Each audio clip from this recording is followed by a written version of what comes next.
No one warned me that a single careless touch could unravel an alpha who had kept himself caged for 10 years.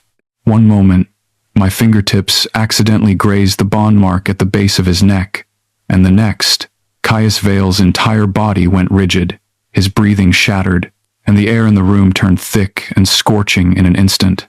He turned to face me slowly, his black hair falling across eyes that had shifted to molten gold. And the word he spoke was not a question. It was a declaration. Mine. I was a broken Omega who had long since stopped believing in bonds, fates, or second chances. But it seemed fate had not stopped believing in me. If you want to hear uncensored, too hot for YouTube stories, check out my Patreon in the description. Tell us where you are watching from, and subscribe.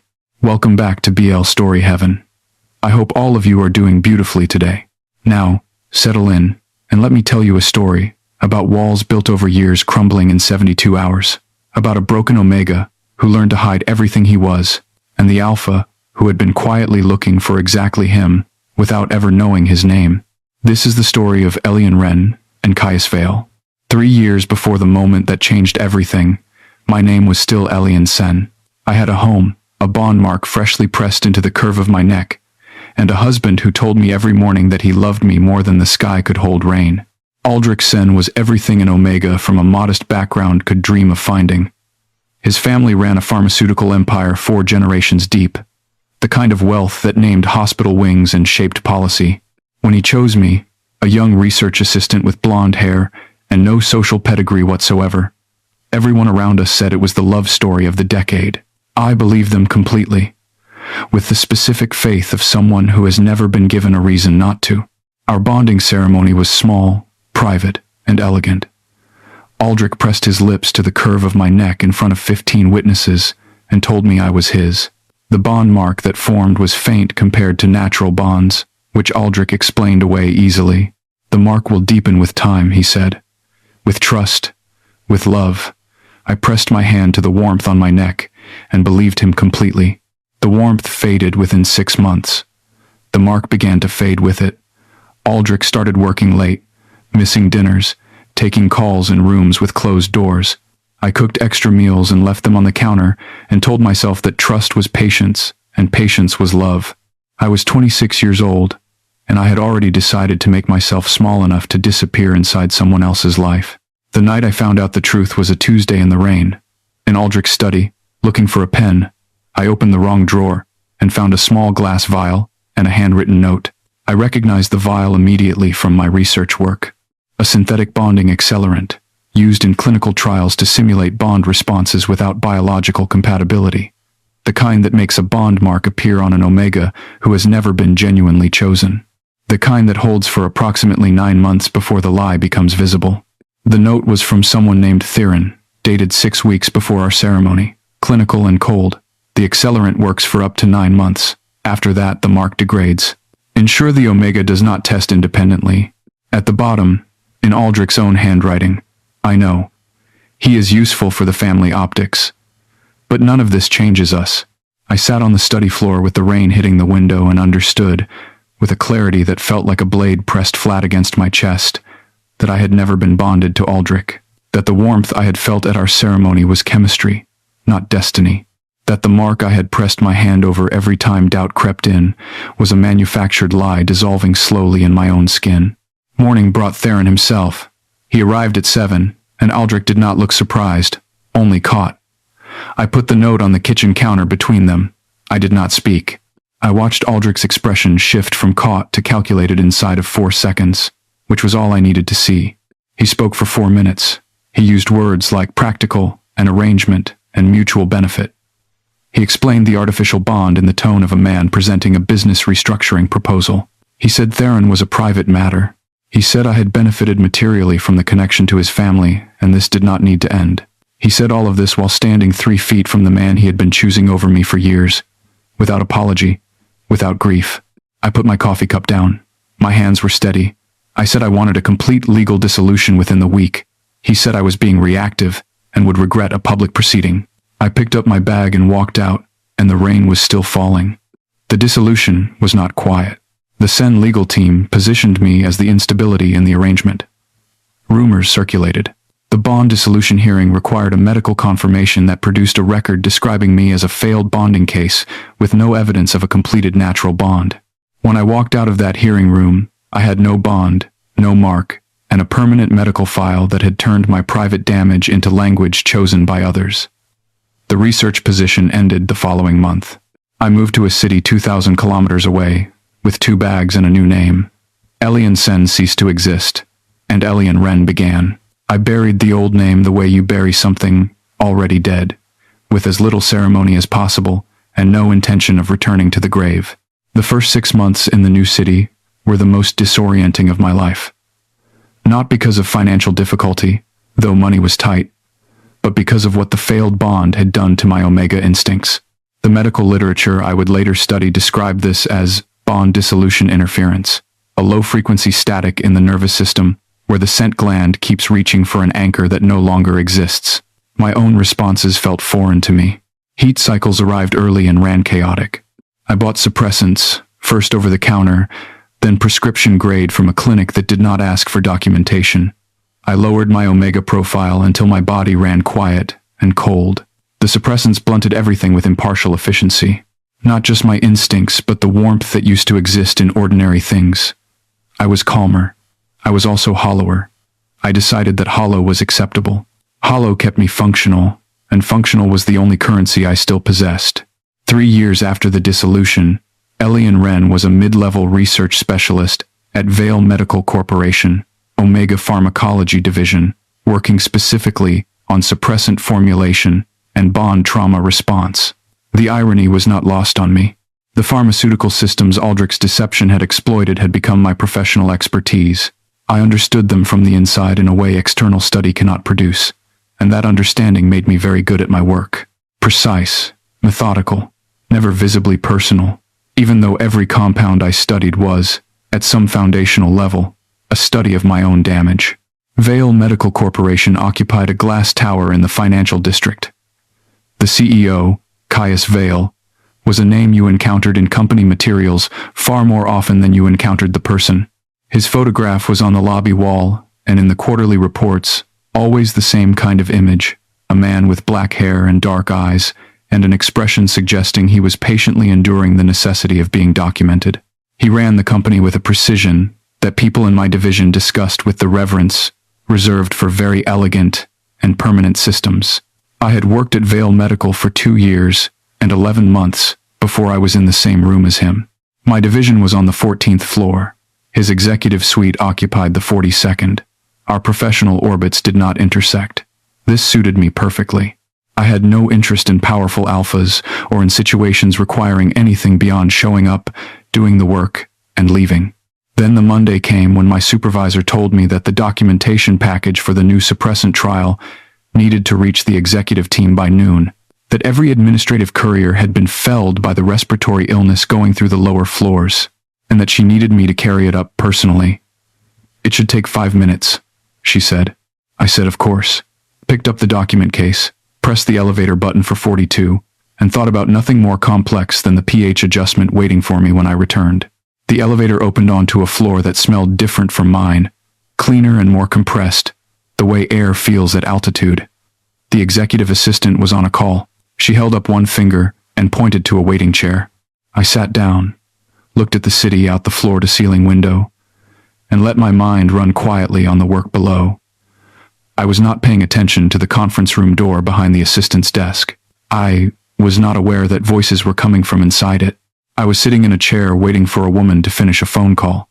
Then the conference room door opened, and 4 men walked out talking to each other with the efficient shorthand of people who have just concluded a productive meeting. The last man out turned to pull the door closed behind him and stepped backward into the narrow corridor. At the same moment, I rose from the waiting chair with the document case.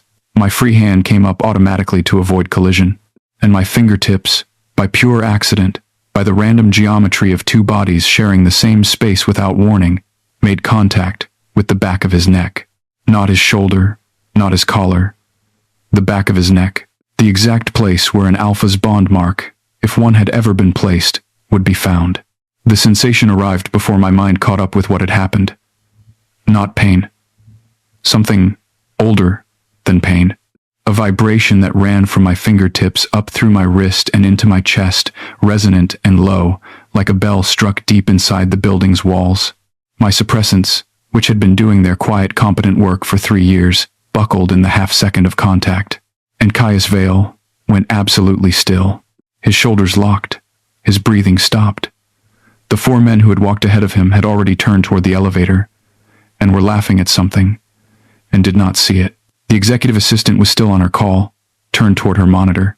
It was only the 2 of us in the narrow space, my fingertips against the back of his neck and his entire body having turned to stone beneath my touch.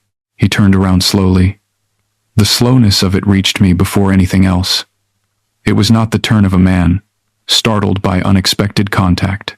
It was the turn of a man working very deliberately to govern what was happening to his own body while it happened. His black hair had fallen slightly across his forehead. His eyes, dark and unremarkable in every photograph I had seen of him, had changed. There was no other word for it. They had changed. The color looking back at me was gold, deep burning amber. The specific shade, the medical literature described in clinical language as stage 1, alpha rut response, triggered by proximity contact with a biologically compatible omega. He looked at me for 3 full seconds without speaking. His pheromones were building in the air between us, not flooding yet, not cresting, but accumulating the way pressure changes before a storm. And what was building was not ordinary alpha pheromone. It was something that had been held back for a very long time and had recognized, in the half-second of contact between my fingertips and his nape, that it had finally been given permission to move. He said one word, mine. Not loudly, not with aggression or possession. He said it the way you say something you have been trying to remember for years and have finally found, quietly, with a kind of exhausted and complicated relief, as if the word had cost him something to produce, and he had produced it anyway, because withholding it any longer was no longer possible. I took 1 step back. My document case hit the floor. I said, with the voice I used in the lab when something had gone wrong and I needed to stay functional, "Mr. Vale, I apologize for the contact. It was entirely accidental. I will leave the documentation with your assistant." He inhaled, once, long and precise, the breath of someone making a controlled decision under extreme pressure. His eyes deepened to amber gold. His next exhale warmed the air between us by several degrees. The executive assistant had ended her call. She had risen behind her desk. I could see her face in my peripheral vision, and it had shifted from professional neutrality to carefully controlled alarm, the expression of someone who knows exactly what she is witnessing and is calculating the appropriate response at speed. "Mr. Vale," she said, her voice steady and low. "Shall I call the medical team?" Caius did not look at her. He looked at me. Only at me. He said, in that same quiet, controlled voice, "I need you to stay." I know what I should have said. The rational answer was no. I was not the appropriate person for this situation. The medical team should be called. Any trained rut support specialist would be better equipped than a research specialist on suppressants who had not run her own instincts warm in 3 years. All of this was available to me as I stood in the corridor. My brain was producing these thoughts in a calm, sequential order. My feet stopped moving anyway. The assistant was very still. Caius was 3 feet from me, and the air between us felt the way the air above a fire looks, shimmering with heat, visible only in the distortion it creates. His focus was fixed on me, with a quality I recognized from research. In a rut state, an alpha's attention narrows to a single point. I was that point. "My name is Eli Wren," I said. "I am a researcher from the 14th floor. I was delivering the suppressant trial documentation." "I know," he said. "The Bond trauma degradation study. I reviewed the preliminary notes 6 months ago." He paused. "They were your notes." I went still. My research notes had been submitted anonymously. Bond trauma researcher anonymization was standard protocol, protection for people contributing personal case history as scientific data. The only way he would have known the notes were mine was if he had looked past that anonymization with enough authority and enough deliberate effort to find the thread connecting the data to the person. "I will explain that," he said, "later. Right now, I am asking you to stay, and I need you to know, before you decide, that I am not going to do anything you do not consent to. The rut is going to be difficult to manage. I have not entered one in 10 years. My self-control does not disappear. But if you want to leave, I will call the medical team and manage this independently.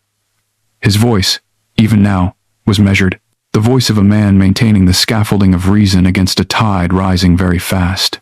10 years of rut suppression. The research implications landed in the professional part of my mind even as the rest of me processed everything else. Extended pharmaceutical rut suppression broken by an external compatibility trigger carried significant physiological risk. An alpha, coming out of 10 years of suppression without support, faced consequences the literature was very clear about, and the touch that had broken 10 years of suppression had been mine. "I'll stay," I said. The breath he released was a pressure valve finding the outlet it needed. He turned to his assistant and gave 3 instructions with quiet authority. Clear the schedule for 72 hours. Engage the rut lockdown protocol for the executive suite. Contact the medical team to stand by on call, but do not send them in unless he requests it directly. She moved immediately with the practiced efficiency of someone whose organization has planned for exactly this category of event, even when its principal had not. She picked up the document case from the floor and set it on her desk. He held out his hand to me, palm upward, a question rather than a command. "Will you come with me?" I looked at his palm. Then I placed my hand in it. His fingers closed around mine and the warmth was immediate and enormous. Not aggressive. Vast. The way standing in sunlight after a very long winter is vast. Your body recognizing something it has been missing before the rational mind identifies what the missing thing was. My suppressants registered the contact and did their pharmaceutical best. They were not enough. Something opened in my chest, quiet and old, like a door that has been stuck for years finally moving on its hinge. He led me through the suite. Tall ceilings, dark wood, books that had been read, a coffee cup half finished on the counter from before the meeting. He brought me to an inner sitting room with a wide couch and a second door beyond. The air here was different from the outer office, warmer. It smelled of him, cedar, and something deeper, something mineral and old that I recognized from research as the specific pheromone compound an alpha body produces when the rut's first stage has engaged, the chemical signal of an alpha preparing, at the deepest biological level, to claim. My suppressants were losing the fight, and I could feel it happening degree by degree. 3 years of pharmaceutical distance from my own instincts and they were breaking surface now, answering the room's chemistry, the way a compass needle answers magnetic north. The specific, terrible recognition of a body remembering something it was built for. He released my hand and turned to face me. The gold in his eyes had deepened to amber dark. His jaw was set, and yet his voice, when he spoke, was still measured. "I should tell you," he said, "why I know your name." "We can do that later," I said. "I know what your body needs right now, and I understand what providing it safely requires. I have spent 3 years studying exactly this, and not only academically." I looked at him. "I am consenting, clearly and fully, but I need you to stay with me in the parts of this where you still can. If I say something, I need you to hear it." Something in his expression changed. Not relief. Something older than relief. The specific look of a person being seen accurately after a long time of being seen only as a surface. He said, quietly and completely, "I will always hear you." The word always arrived in my chest in a way I did not have an immediate category for. I did not know this man. I had been in his presence for 20 minutes. Always was too large for 20 minutes. And yet some part of me, some part the suppressants had been carefully managing for 3 years, did not push the word away. I crossed to him. I lifted my hand and placed it against the back of his neck. Deliberately this time. Consciously. I felt the resonance again, that long low note. But now, I had the presence of mind to feel what I had not caught during the accidental first contact. The texture of his skin there. A faint raised topography, barely perceptible to the touch. The specific feel of a bond mark that had formed and been suppressed, or had never fully completed. Something that had been there for a very long time and had been kept very quiet. His entire body shuddered beneath my hand. Not with pain, with something that had been held in a very confined space for 10 years, and recognized, in the language of biology, that it was finally allowed to move. The rut broke its second stage in a single enormous exhale from him. The warmth in the room changed character, from building to present, from pressure to flood. His pheromones moved into the air between us, into the space between our bodies, into the receptors my suppressants had been standing guard over for 3 years. The suppressants fell back. Not completely, not all at once, but enough. Enough that my own warmth answered his, the way a bell answers a strike. Pure resonance, nothing held in reserve. I was frightened. I want to be honest about that. Frightened in the specific way of someone who has been cold for a very long time, and has encountered warmth, and does not entirely trust that warmth, not to burn. And underneath the fear, something else. For the first time in 3 years, I was entirely, painfully present inside my own body. The static was gone. What remained was only Elian Wren, standing in a warm room, with his hand against an alpha's bond mark, and feeling, with startling clarity, everything he was feeling. His hands found my waist, careful, asking rather than taking, a distinction that matters enormously, and one that he made with a deliberateness I could feel in his fingertips.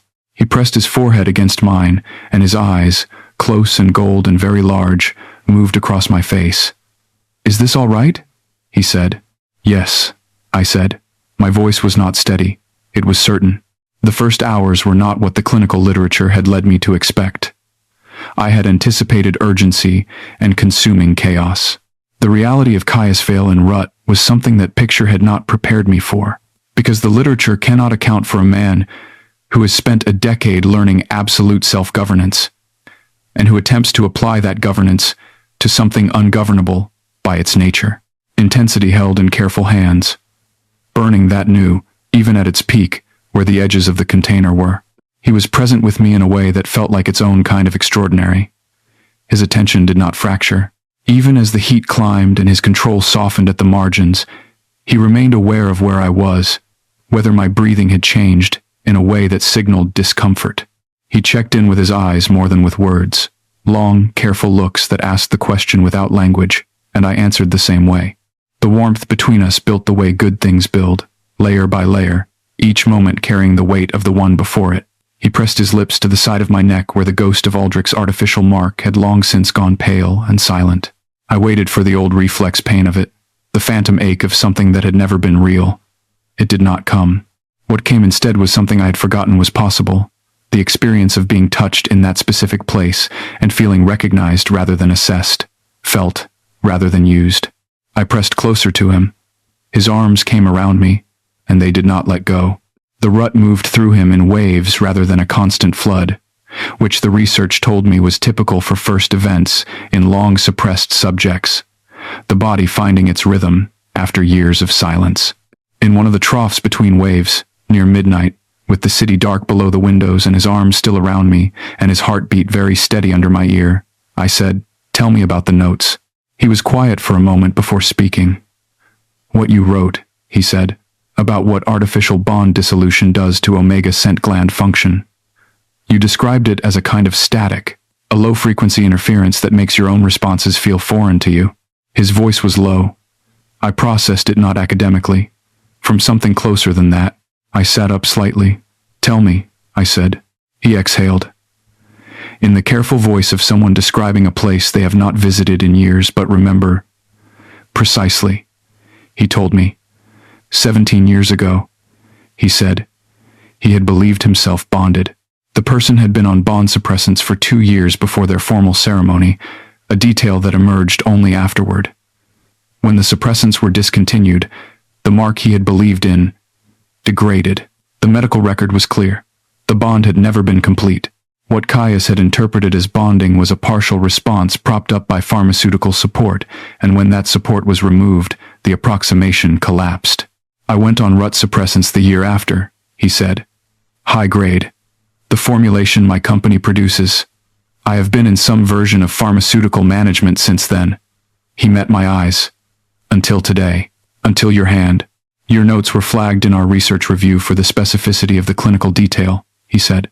"When I read them, I requested the case reference without the anonymization. The research director objected. I told her I had a professional reason." He paused. "That was not accurate. The truth was that I read your description of the static and I needed to know who had written it. I found your employment file. I looked at your name and your photograph and I told myself it was professional interest in a valuable researcher." He held my gaze. I knew before I closed the file that it was not. A powerful and controlled alpha who had spent 17 years in pharmaceutical suppression had read my anonymous case notes and found my name. He had not acted on it. He had filed it and continued and waited for something he did not have language to name. And then I had walked off an elevator with a document case and touched the back of his neck. I have one question, I said. He waited. The mark on your neck, I said. Does it hurt? He raised his hand and touched the place. No, he said. Not anymore. The first years it did. He lowered his hand. When you touched it, it felt like the end of something. A very long holding of breath. I thought about my own mark, invisible now, dissolved so completely that not even medical equipment could trace its outline.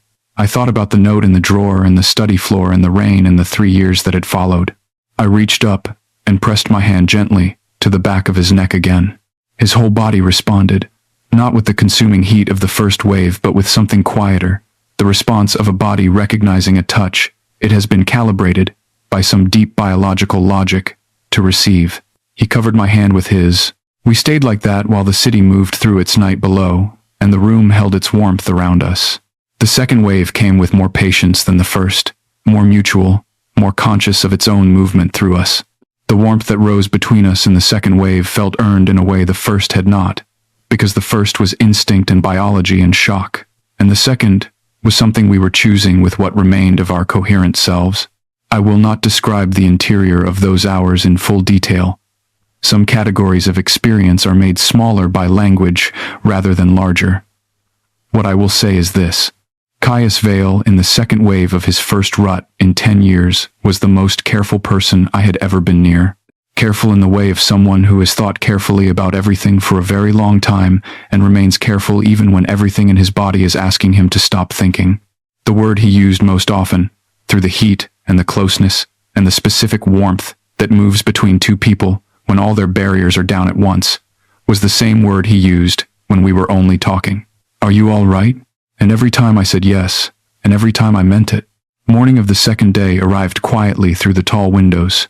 I lay in the inner room, in the wide bed I had not initially planned to end up in, and felt his warmth all along my back, and the weight of his arm across my ribs, and I did something I had not done in 3 years. I lay still in someone else's arms and did not immediately plan my exit. Are you awake? He said against my hair. Yes, I said. A pause. Then, quietly, the question. Are you all right? And then, softer, before I could answer. Not about the rut. About you. The distinction landed in the hollow place the suppressants had been managing for 3 years, with the specific weight of something that has been waiting a long time to be put down. I'm trying to figure that out, I said honestly. His arm tightened around me. Take your time, he said. I am not going anywhere. I am not going anywhere either, I said. The second day had long hours, where we were simply two people in a room talking. He spoke about Vale Medical, and I understood slowly that the company had been built around his own wound, that the pharmaceuticals he manufactured were not merely a business, but an attempt to answer, at institutional scale, the question his body had been asking for 17 years. I told him about Aldrich. The name came out stiffly, after 3 years of not using it. He listened without moving. Then he said, I know of him. Sen Pharmaceuticals. The phrasing was precise in a way that told me there was considerably more behind it. I waited. Aldrich Sen has been attempting to acquire Vale Medical for the past 18 months, Caius said quietly.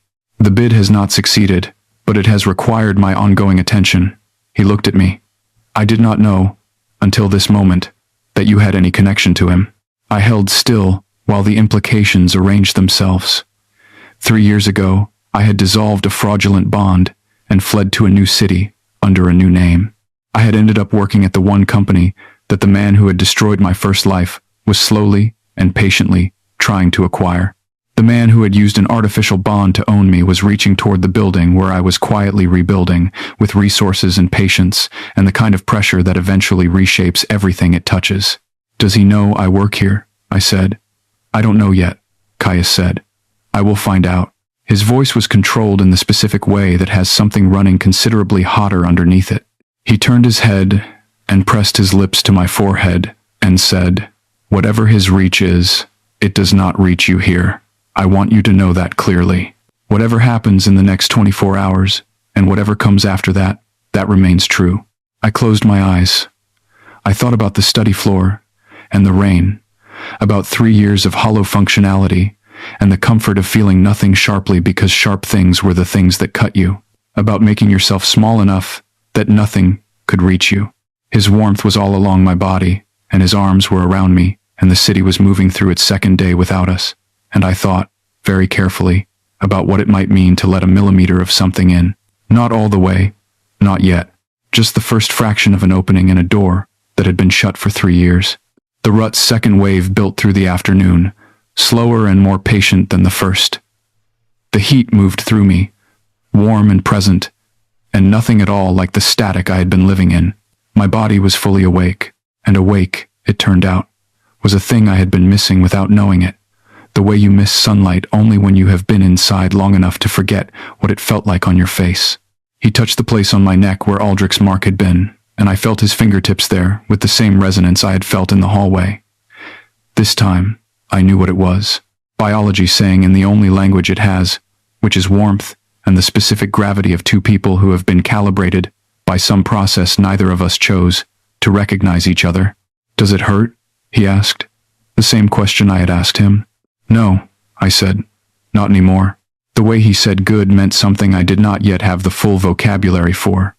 Something that would take time to name properly. Something that I was, for the first time in 3 years, willing to let take time. The city went dark beyond the windows. The second night began. 48 hours behind us. 24. Still ahead. In the warmth and the quiet and the gravity of two people learning what they mean to each other from the inside out, I turned his question over in the part of my mind that never stops running. Not about the rut, about you. I was still figuring it out, but I was figuring it out here, in his arms, in this room, in the warmth of something that had broken through 10 years of silence to find me with a single accidental touch. And for the first time since the dissolution hearing, figuring something out felt less like labor and more like the very beginning of something I did not yet have a name for, but was no longer afraid to let arrive. Day 3 of the rut arrived differently from the first 2. I felt it before I was fully conscious, a change in the quality of the warmth surrounding me, something that had been burning steadily for 60 hours quietly moving toward resolution rather than urgency. Caius was already awake beside me. I could tell from the quality of his stillness, the particular way a person holds themselves when they have been lying still for a long time watching the light change. I opened my eyes. The tall windows held early morning light, the kind that has not yet decided whether it will be a clear day or a gray one. Outside, 42 floors below, the city was already moving. "How long?" I said. His arm tightened around me. 12 more hours, give or take. The third wave will come this morning. After that it should subside. He paused.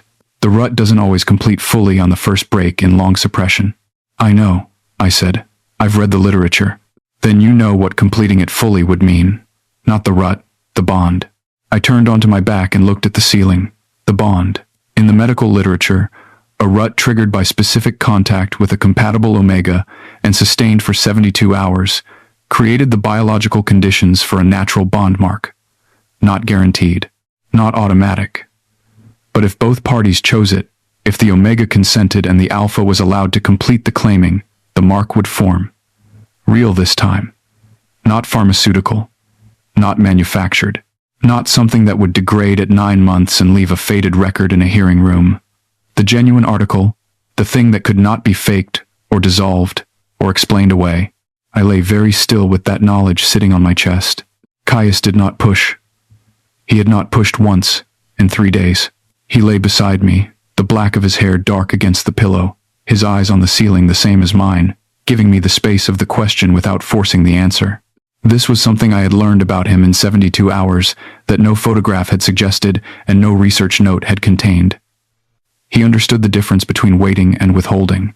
He had been practicing that difference for 17 years.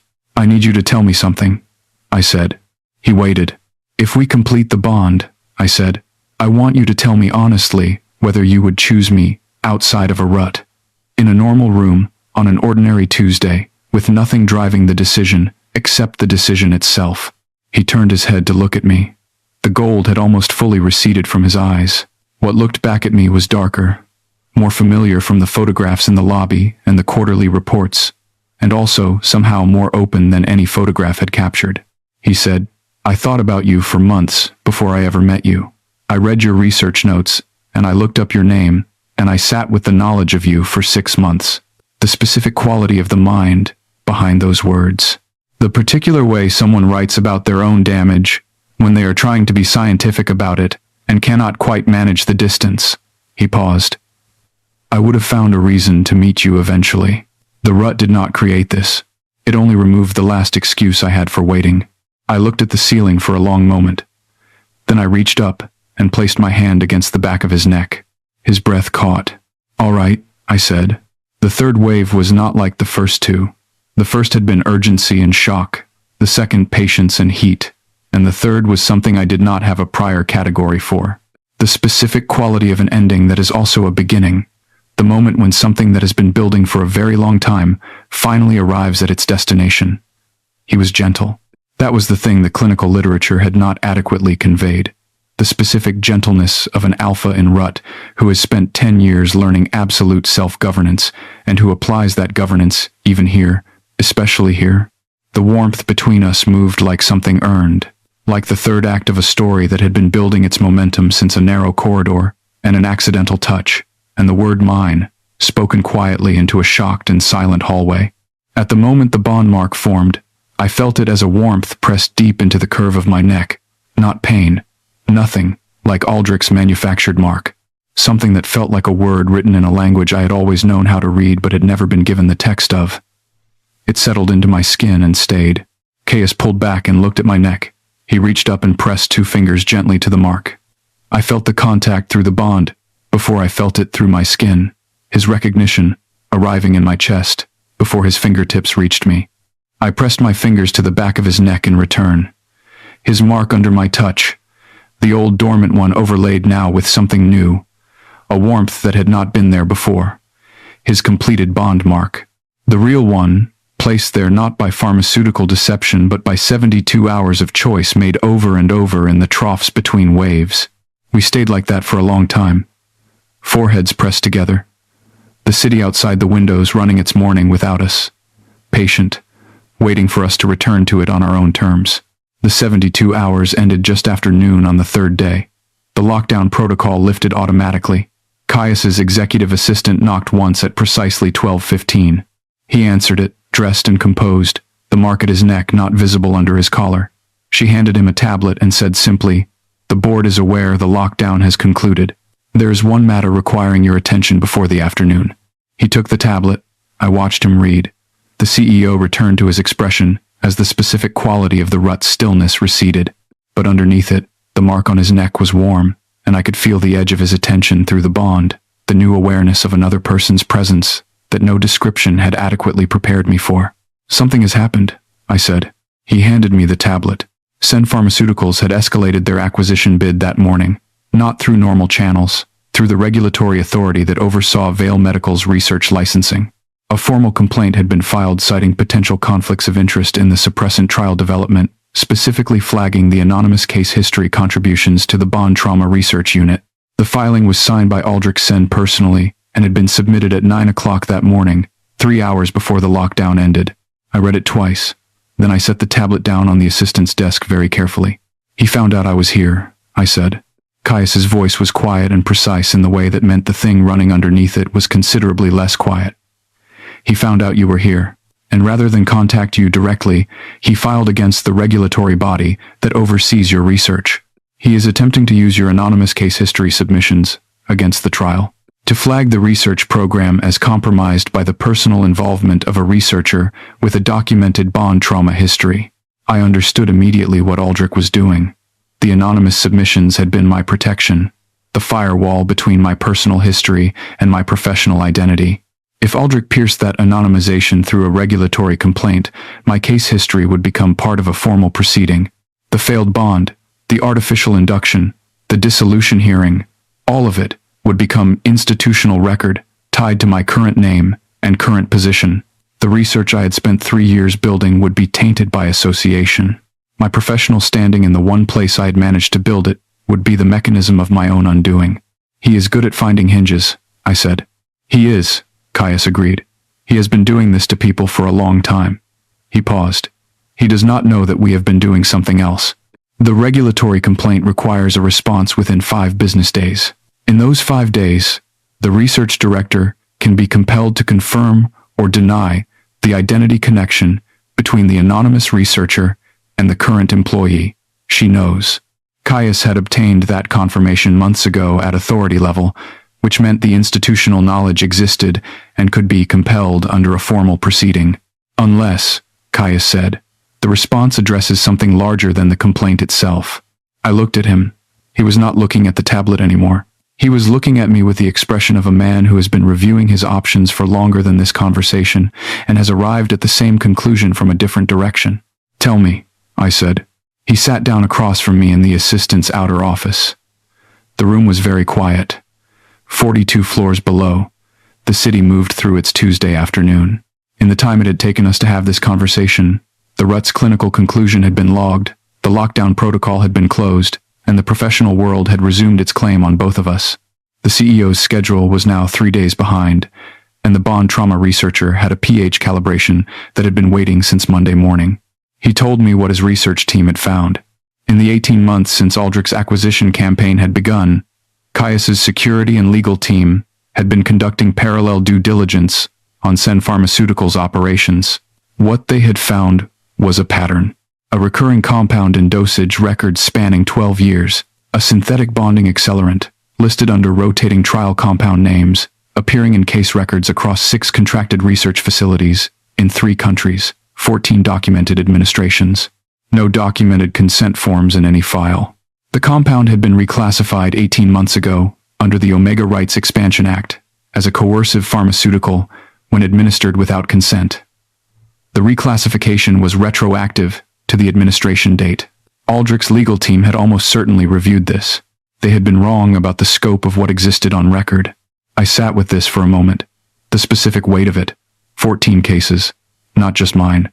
14 people who had sat in hearing rooms or simply never known what had been done to them. 14 people whose bond marks had faded and whose bodies had been used as research subjects without their knowledge. 14 people who were evidence of a pattern that Aldrich had built across a decade under the bureaucratic cover of clinical research. He built a practice of it, I said. Yes, Caius said. You were not the first. You may have been the most personal, but you were not the first. The bond mark at my neck was warm. I pressed my fingers to it once, briefly, and felt the resonance of Caius's awareness through the connection between us. Steady and present, and grounded in something that was not going anywhere. I would like to be in the room when this is addressed, I said. I was counting on it, he said. Aldrich arrived at Vale Medical Tower at 2 o'clock with 3 lawyers and a regulatory liaison. The same black hair going silver at the temples now. The same precise walk. The performance of a man who had spent decades ensuring that every room understood his arrival as significant. I had showered and borrowed a clean shirt from the spare wardrobe Caius's assistant had delivered without comment. I had pressed my hand to my neck before I dressed and felt the bond mark there, warm and permanent. The feeling was not vulnerability. It was armor. It was something that was mine. Caius and I walked into the executive conference room, side by side. He was the CEO of the company in which Aldrich was attempting to force a regulatory intervention. I was the researcher whose anonymous submissions Aldrich was attempting to unmask. Both of those things were true.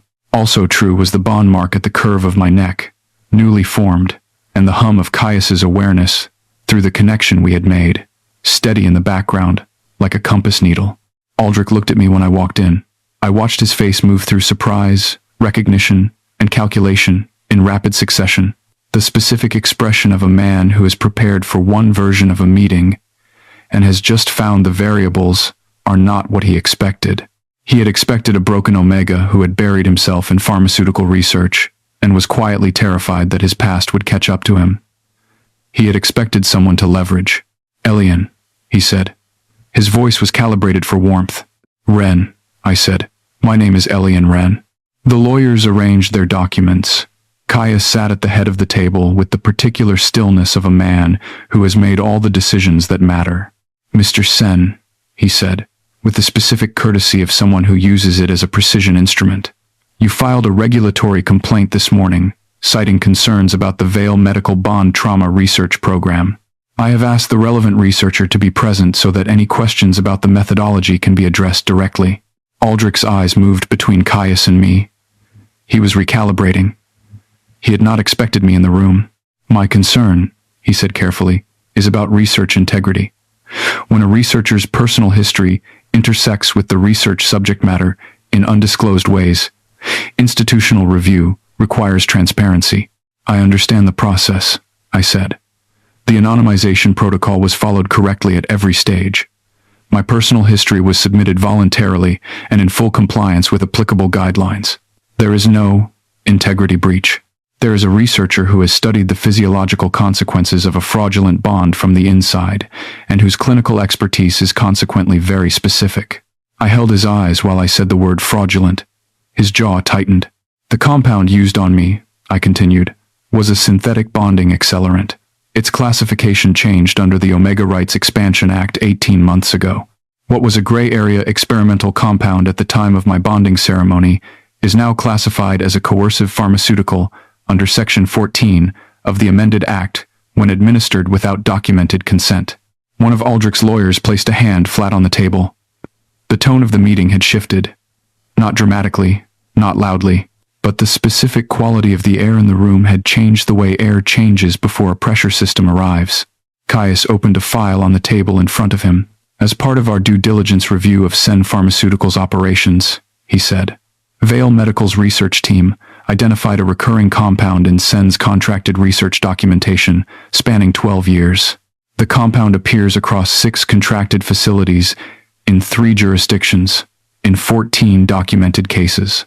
He slid the file toward the regulatory liaison, who was no longer attending to his own folder but to the document Caius had just placed in front of him. The regulatory authority may wish to review this material in connection with the complaint you received today. I would suggest that the complaint and this material are closely related. Aldrich's face had gone very still. The kind of still that is not calm, but is control being applied over something that is emphatically not calm. You cannot, he said, his voice dropping to something meant to be dangerous, build a regulatory case from reclassified compound data from years ago. The administration was within existing guidelines at the time. The administration was without consent, I said. That element of the act is not retroactive to the classification date. It is retroactive to the administration date. I know this because I have had 3 years to read the act very carefully. I paused, and because I am one of the 14 cases in that file. The room held its breath. Aldrich looked at me across the table. The lawyers were no longer speaking. The regulatory liaison was reading with the focused attention of someone who has discovered that the situation he arrived to manage is considerably larger than the one described in his briefing. Aldrich looked at me and something shifted in his expression that I had not seen there before. Not guilt exactly, not remorse. The specific look of a man whose calculation is failing and who is aware of it and not accustomed to the awareness. You built something out of what I did to you, he said, quietly, only for those immediately around him. Yes, I said, and you are going to use it to destroy me. I considered this for a moment. No, I said. I am going to use it to ensure that what you did cannot be done to anyone else. You are going to destroy yourself with it. You have been doing so for a long time. I am the researcher who documented the mechanism. He looked at me for a long moment. Then, very carefully, he gathered himself the way he always had, spine straightening, expression smoothing, the armor of a man who has spent decades believing composure is invulnerability. He looked at his lawyers. He looked at the regulatory liaison, who was still reading. The acquisition bid, Aldrich said, addressing Caius with the last of his professional formality, will be formally withdrawn by end of business today. Caius inclined his head. The motion was small and entirely controlled. Thank you for your time, he said. Aldrich stood. His lawyers stood. The regulatory liaison did not. He was still reading. Aldrich did not look at me on his way out. The door closed. The regulatory liaison looked up. Mr. Vail, he said, I believe we have additional matters to discuss. I left them to it. I walked to the window at the end of the corridor overlooking the financial district. I pressed my fingers briefly to the mark at my neck. It was warm, the way it had been since this morning and would be from now on. A door opened behind me. Caius came to stand at the window beside me. The liaison is taking the file to the Regulatory Authority's General Counsel, he said. The investigation will be formal. Your research program is not impacted. The trial continues. The anonymization stands. I exhaled, steadier than I expected. The research director is going to have questions, I said. She already sent 3. I told her you would speak with her tomorrow. He looked at me. How are you? I thought about the question, not the rut, about me. I am, I said carefully, better than I have been in a long time, and also something I do not have a clean word for yet. Like someone who has been carrying a load heavier than they knew, and has just put it down, and the absence of it is its own kind of disorienting. His hand moved to cover mine on the sill. Just present. Just there. The lab, I said eventually. He looked at me. I want to keep working here. Not because of this. Not because of what happened this week. Because the research matters, and I am good at it, and it needs to be done by someone who understands it from the inside. I know, he said. This company will continue to employ the best researcher in its bond trauma unit for as long as she chooses to stay. He paused. That is a professional statement. He paused again. What I want to say, which is less professional, is that I want you to stay because you are here, and this is where I am, and the distance between those 2 points should be as small as possible for the rest of whatever time we have. The bond at my neck warmed at the register of his voice. I felt the edge of his emotion through it, not overwhelming, simply present, the steady hum of something that has found its anchor. That is significantly less professional, I said. The corner of his mouth moved. Very slightly. The same rare motion I had catalogued over 3 days of close proximity and come to understand was the fullest expression he deployed outside of controlled settings.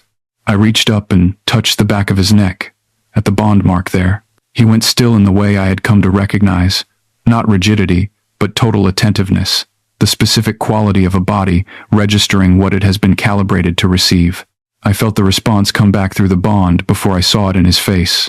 A warmth traveling the full length of the connection between us and settling in my chest. I should probably go back to the 14th floor, I said. I have a pH calibration that has been waiting for 4 days. He looked at me steadily.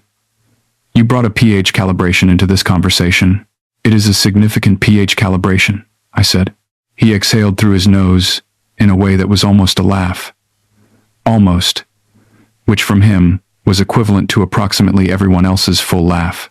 He reached out and tucked a strand of my blonde hair back from my forehead, a gesture so uncalculated and so unlike the man in the lobby photographs that it shifted something in my chest sideways. The pH adjustment can wait 1 more hour, he said. He took my hand in the corridor on the way to the elevator. Not the tentative contact of the past 3 days, not asking, simply present, the way someone takes the hand of a person who belongs to them and to whom they belong, without announcement or ceremony. We walked past offices that had kept running during the 72 hours, past the assistant's desk and the conference room where the regulatory liaison was still reading, and the building moved around us with its ordinary machinery. On 42, something that would matter to a great many people was beginning its slow institutional process. On 14, a pH calibration was waiting for the hand that had started all of this. In the elevator, Caius pressed the button for 14. The doors closed. I felt the bond between us in the quiet of the small space, the hum of it, the warmth of his hand around mine, the mark at my neck and the mark at his nape. 2 old wounds answered by something that was not pharmaceutical and would not degrade and had been placed there by choice rather than by deception. The elevator opened on 14. The research unit was there, fluorescent and precise, and smelling of reagents and calibration solution. My colleagues looked up. My supervisor looked up. Several expressions of varying complexity moved across several faces. I said, I apologize for the disruption to the unit's schedule this week. The pH calibration on batch 7 should be completed today. I will send the updated protocol notes by 5. My supervisor said, and then stopped. Then said simply, welcome back. Caius stood in the doorway for a moment, which caused its own secondary wave of expressions around the room. He looked at me with the particular attention that was already becoming the most familiar thing I knew. Then he turned and pressed the elevator button for 42, and went back to being the CEO of a company that had just beaten back a hostile acquisition attempt, and was now cooperating with a regulatory investigation that would change the landscape of bonding pharmaceutical law, in ways that would take years to fully understand. I sat down at my bench. I uncapped the calibration solution. I checked the pH meter. I ran the first measurement. The number was off by 0.2, exactly as I had suspected 4 days ago before I had carried a document case onto an elevator and pressed the wrong floor and changed the course of several things. I made the adjustment. I ran the measurement again. The number came back correct. I pressed my free hand briefly to the back of my neck, to the place where the mark sat warm and permanent in my skin, and I went back to work. 2 months later, Sen Pharmaceuticals Research Division received a formal investigative notice from the Regulatory Authority's General Counsel. 14 cases of synthetic bonding, accelerant administration, without documented consent across a decade of contracted research. Compiled from existing literature, Caius's regulatory file, and the formal testimony of 3 former research subjects who came forward after the investigation became public. I was not among the public testimonies. I had given mine in a written submission, and my anonymization remained intact. Aldrich's board moved faster than the regulators. A vote of no confidence came within 6 weeks of the investigative notice. He stepped down without public statement. The acquisition bid against Vale Medical was formally closed. The regulatory process continued at its own patient pace, which is to say that it continued, which was the important thing. I learned about the board vote from a news feed on my work tablet on a Tuesday afternoon. I was calibrating a new compound formulation. I read the headline, put the tablet face down on the bench, and went back to the calibration. I did not feel the way I had expected to feel. I had carried the anticipation of his consequences for 3 years, the imagined weight of eventual justice, and the reality of it was smaller and quieter than the imagination. Not anticlimactic, exactly. More like the particular feeling of setting down something you have been holding for so long that the absence of the weight is itself briefly disorienting before becoming simply ordinary. The lab was warm around me. My colleagues worked at their own benches. The bond at my neck was warm, as it always was now. The background hum of Caius's presence, 2 floors above. His awareness of me registered not intrusively but constantly, the way you know the direction of north, without actively orienting toward it. He texted me at 4:30. Saw the news. Are you all right? I typed back. Yes. Calibration successful. Come to 14 if you want coffee. He came at 4:45, jacket off, sleeves rolled, carrying 2 cups from the executive floor machine, which were objectively better than the research units. He put one on my bench without comment. He looked at the pH readout on my monitor, and then at me, with the attention that had not diminished in 2 months, and showed no indication of doing so. It's done, I said. The regulatory process is just beginning, he said. But yes, the decision that mattered is done. I wrapped my hands around the cup. The coffee was good. The lab was warm. The bond at my neck sat quietly in my skin, and the man who had placed it there was standing at my bench, asking me with his eyes the same question he had been asking consistently for 2 months, which was simply whether I was all right. Not whether I was functional or professional or managing. Whether I was all right. I am, I said. Actually all right. He considered this. Then, he said, the executive suite has better windows than the 14th floor. I know, I said. I was there for 72 hours. I have a comprehensive understanding of the comparative window quality. You could have better windows every day, he said, casually, as if the statement did not contain the weight that it contained. As if he were discussing the ventilation system or the calibration protocol or anything else that was not an offer that contained a future. I looked at him for a long moment. The black of his hair and the fluorescent lab light. The particular way he held himself. All that precision and all that patience. The man in the photographs on every wall of the building, and the man who had said, I will always hear you in a room that smelled of cedar and something older, and had meant it so completely that the meaning had outlasted the rut that preceded it by months and was still running. I'll think about it, I said. His expression moved in the almost way, very slightly. He drank his coffee. I finished the calibration. The lab ran its evening around us, and the city outside the windows moved through its regular business, entirely unaware of the specific probability that had placed a document case and a narrow corridor and 2 bodies at exactly the right coordinates on exactly the right morning to break 10 years of silence and 3 years of static in a single half-second of accidental contact. 1 month after that, I moved my things to the 42nd floor. Not because of the windows, though the windows were better. Because Caius had asked me for the 3rd time, with the patience of a man who had waited 17 years for the right thing to arrive and had no intention of being careless with it now that it had. And the 3rd time I found I had run out of reasons to keep saying, "I will think about it," when the thinking was already done. The research unit kept its researcher. The 14th floor kept its lab. What changed was that at the end of every working day, the distance between where I worked and where I was home collapsed to the length of an elevator ride. We did not rush the rest of the story. There was no reason to rush it. We had, between us, approximately 28 years of waiting already completed and a lifetime of ordinary days ahead of us in which to learn each other, which is to say, everything, which takes time and proximity and the willingness to be known, all of which we had. I stood at the window of the 42nd floor one evening, in the particular quiet that had become the most familiar thing in my life. The bond warm at my neck, the hum of Caius's presence in the room behind me. His hands came to rest on my shoulders from behind, light and certain. "Do you regret it?" he said. "Any of it?" I thought about the study floor and the rain and 2 bags and a new name and 3 years of hollow functionality and the specific comfort of feeling nothing sharply, because sharp things were the things that cut you. I thought about the morning I had walked onto an elevator with a document case and thought about science. I thought about a narrow corridor and a door pulled closed and the back of a man's neck and the half-second that changed the direction of everything. "No," I said. His hands stayed on my shoulders. The city moved below us, patient and indifferent and bright with its ordinary lights. The bond sat warm and permanent in my skin, the truest thing I had ever been given, arrived by accident and chosen on purpose and not going anywhere.